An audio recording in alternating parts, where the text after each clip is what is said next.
Sudarlun seorang nelayan dikabarkan hilang di kawasan perairan Pulau Rusa, Kecamatan Lung, Kabupaten Aceh Besar, Minggu 4 Juli 2021. Nelayan yang diketahui bernama Adi, 25 tahun, warga desa Alurambung, Kabupaten Aceh Utara.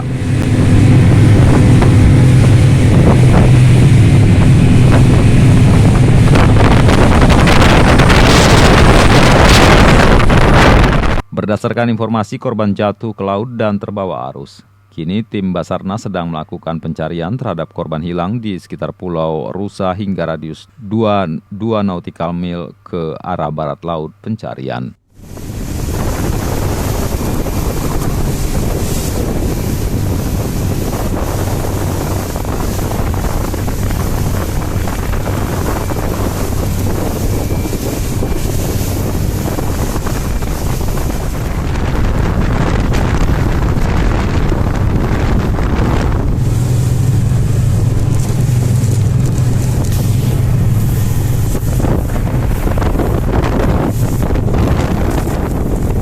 Dari Banda Aceh, Henry Serambion TV.